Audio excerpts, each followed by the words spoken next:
wabarakatuh. Perkenalkan, nama saya Muhammad Farhan dari Prodi Manajemen Kampus D Universitas Pancasakti Bekasi. Pada kesempatan kali ini, saya akan menjelaskan materi konsep pendidikan Islam untuk memenuhi ujian tengah semester pendidikan agama Islam dengan dosen pembimbing Bapak Abdul Rahman MPD. Yang pertama, definisi pendidikan Islam. Pendidikan Islam adalah sistem yang dapat memberikan kemampuan seseorang untuk memimpin kehidupan sesuai dengan cita-cita Islam. Karena nilai-nilai Islam telah jiwai dan mewarnai corak kehidupannya. Pendidikan Islam adalah pendidikan yang berdasarkan Al-Quran, hadis, dan akal. Pendidikan Islam yaitu suatu sistem pendidikan yang mencakup seluruh aspek kehidupan yang dibutuhkan oleh hamba Allah. Karena Islam mempedomani seluruh aspek kehidupan manusia, baik duniawi maupun ukhrawi. Yang kedua, ada asas pendidikan Islam. Asas pendidikan Islam yaitu akidah menjadi dasar kurikulum yang berlaku dalam pendidikan Islam. Akidah Islam berkonsekuensi ketaatan pada syariat Islam. Pendidikan dianggap tidak berhasil apabila tidak menghasilkan keterkaitan pada syariat Islam peserta didik, walaupun mungkin peserta didik menguasai ilmu pendidikan. Akidah Islam menjadi asas dari ilmu pengetahuan. Ini bukan berarti semua ilmu pengetahuan yang dikembangkan harus bersumber pada akidah Islam.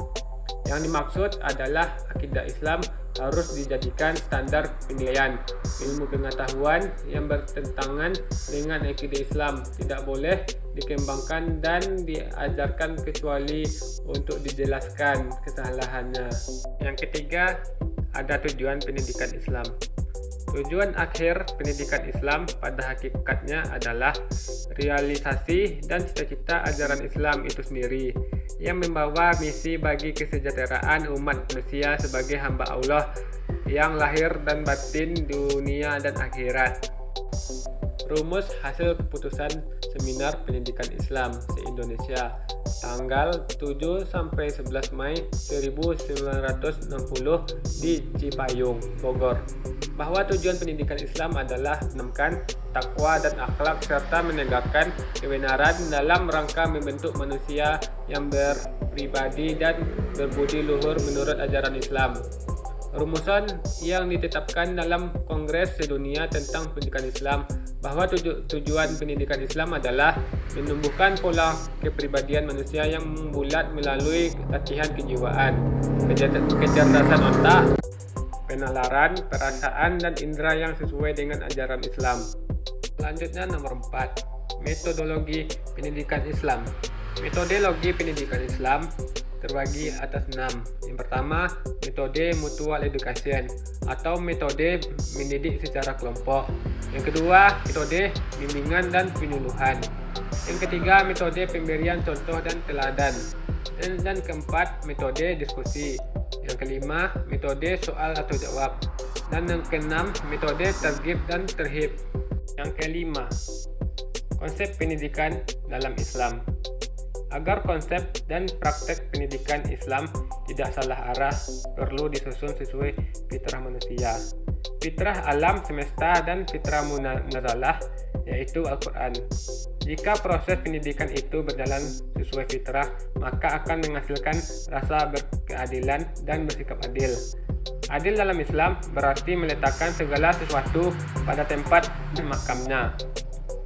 Artinya, pendidikan Islam harus mengandung unsur iman, ilmu, dan amal agar anak didik dapat memilih yang baik dari yang jahat, jalan yang lurus dari yang sesat, yang benar, hak dari yang salah, batil. Pendidikan Islam tidak hanya menekankan pada aspek kognitif atau taklim dan meninggalkan aspek efektif atau amal dan akhlak. Pendidikan yang terlalu intelektualitis juga bertentangan dengan fitrah. Al-Quran mencaratkan al-fikir didahului oleh zikir atau Ali Imran 191. Fikir yang tidak berdasarkan pada zikir hanya akan menghasilkan cendekiawan yang luas ilmunya tapi tidak saleh amalnya. Ilmu saja tanpa amal, menurut Imam Al-Ghazali, adalah gila, dan amal tanpa ilmu itu sombong. Dalam pendidikan Islam, keimanan harus ditanamkan dengan ilmu. Ilmu harus berdimensi iman, dan amal mesti berdasarkan ilmu. Begitu pendidikan Islam yang sesuai dengan fitrahnya, yaitu pendidikan yang beradab. Sekian dari saya. Apabila ada kesalahan, mohon dimaafkan. Assalamualaikum warahmatullahi wabarakatuh.